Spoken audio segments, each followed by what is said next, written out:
تاریخ دور کبھی نہیں آئے تھے کہ امت بغیر خلافت کے ہو. مسلمان امت کو شیرازہ اس طرح بکھیر دیا جائے کہ ہم 40-50 ممالک میں تقسیم ہو جائے. ہمارے وجود میں پہلی مرتبہ اسرائیل کی ریاست کا قیام وجود میں آئے اور پوری دنیا سے مسلمان ایک اکنامک، پولیٹیکل، ملٹری، ڈپلومیٹک اور آئیڈیولوجیکل تھریٹ کے طور پہ، نظریاتی خطرے کے طور پہ ختم کر دیا جائے. بالکل تاریخی، مگر ایک غیر معمولی معجزہ اس تاریخی میں سے بھی ہوتا ہے. یہاں پہ عقل کام نہیں کرتی. یہی بات کہ دیکھیے قوموں کے عروج و زوال میں جو ڈائمینشنز ہوتی ہیں، جب ہوپلیس سچویشن ہو جاتی ہے مسلمانوں کی تو اس وقت براہ راست اللہ تعالیٰ کو دخل دینا پڑتا ہے. یہاں پہ وہ ڈیوائن انٹروینشن ہوتی ہے، ڈیوائن فورسز ہوتی ہیں جو کام کرتی ہیں.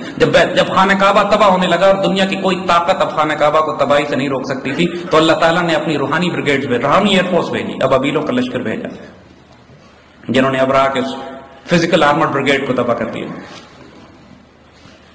اسی طرح ہر دور میں تاریخ کے جب ایک ڈیسائسو فیصلہ کن موقع آ جاتا ہے کہ جب ایک تہذیب کے مٹ جانے کے نشان تمام انتظام مکمل ہو جاتے ہیں، اس وقت اللہ تعالیٰ کو براہ راست انوالو ہونا پڑتا ہے. یہ ایک ہمارے وجود کا، ہماری تاریخ کا، ہمارے دین کا ایک ایسا غیر معمولی پہلو ہے جس سے انکار ممکن نہیں ہے. غزوہ بدر کے موقع پہ حضور صلی اللہ علیہ وآلہ وسلم نے جو دعا فرمائی تھی یاد کیجئے گا، جس کا مفہوم تھا کہ یا اللہ اگر آج یہ 313 کٹ گئے پھر قیامت تک آپ کا نام لینے والا کوئی نہیں بچے گا. یہ اسٹریٹجک سٹیک تھا. امت مسلمہ اس وقت کٹ جاتی تھی، آج قیامت تک پھر کوئی نام لینے والا نہیں. پھر اللہ نے ملائکہ کی فوجیں نازل فرمائی. سورہ قرآن پاک میں بشارت ہے اس بات کی. ہماری پوری تاریخ ان واقعات سے بھری ہوئی ہے. اس تاریخ دور میں علامہ اقبال کا آنا، اور علامہ اقبال نے نہ صرف ایک نظریہ، ایک سوچ اور ایک فکر دی، اس مردہ قوم کو بیدار کیا، پھر قائد اعظم کو تیار کیا، قوم کو جمع کیا، قوم کو قائد اعظم کے پیچھے لگایا، ایک نظریات دی، آئیڈیا دیا، اور پھر اللہ کے بھروسے پہ ان کے حوالے کر کے دنیا سے رخصت ہو گئے. اور ان کے جانے کے 9 سال کے اندر الحمدللہ پاکستان وجود میں آیا. 40 لاکھ شہداء کی قربانیاں، 2.5 لاکھ مسلمان بہنیں جو ہم پیچھے چھوڑ آئے. لیکن اس میں سے ایک قربانی بھی ضائع نہیں جائے گی. ایک قربانی بھی ضائع جانے کے لیے نہیں دی گئی تھی. یہ بڑا قیمتی لمحہ ہے. آگے ہم بتائیں گے کیوں.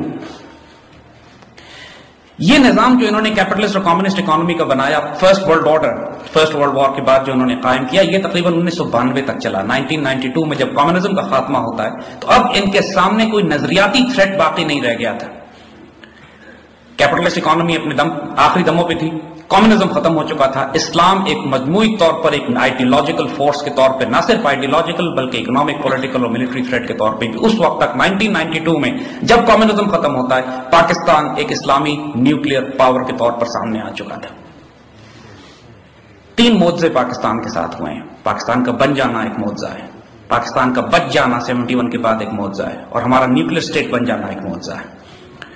اور اس کے بعد سے مسلسل پوری دنیا میں اسلامی تحریکوں کی بیداری، چاہے وہ چیچنیا ہو، چاہے وہ کشمیر ہو، چاہے فلسطین ہو، چاہے وہ مورو مینڈنا ہو، دنیا کے کسی خطے میں لے، چاہے لیبنان ہو، دنیا کے کسی خطے میں آپ لے لیجئے، مسلمان مزاحمتی تحریکوں کو ایک نئی امنگ اور نئی جوش کے ساتھ ابھرنا اور کفر کے نظام کو چیلنج کرنا.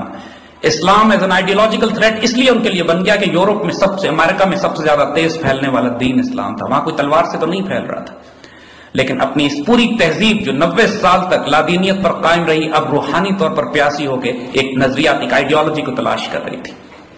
اور بذات خود کعبے کو پاسبان صنم خانے سے ملنا شروع ہو گئے. 21ویں صدی کے شروع میں انہوں نے پلان کر لیا تھا، یہ تقریباً 20ویں صدی کے آخر میں پلان ان کے مکمل ہو چکے تھے کہ 21ویں صدی کے شروع میں ان کو ایک نیا ورلڈ آرڈر چاہیے. وہ ورلڈ آرڈر، وہ نقشے، وہ دنیا میں جغرافک، اکنامک، پولیٹیکل تقسیم جو پہلی جنگ عظیم کے بعد انہوں نے کی تھی اب پرانی ہو گئی تھی. 9/11 کا واقعہ، 9/11 کے بعد جو امریکنز نے جنگ شروع کی ہے، بنیادی طور پر یہ تیسری عالمی جنگ ہے.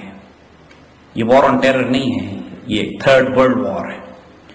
اس ورلڈ وار کے 6 بڑے بڑے آبجیکٹیوز تھے جو ان کے اپنے ڈاکومنٹس، ان کے اپنے ریسرچ پیپرز جس چیز کو ریکمینڈ کرتے ہیں کہ 21ویں صدی امریکہ کی صدی ہوگی، جو یہ کہتے ہیں، اور اس میں یہ پوری دنیا میں چاہے وہ روس سے لے کر چین تک اور مسلمان تمام علاقوں کے بیچ میں سے رونتے ہوئے ایک ایسا عالمی نظام قائم کریں گے جو گلوبل گریٹر اسرائیلی اسٹیٹ کی نمائندگی ہوگی.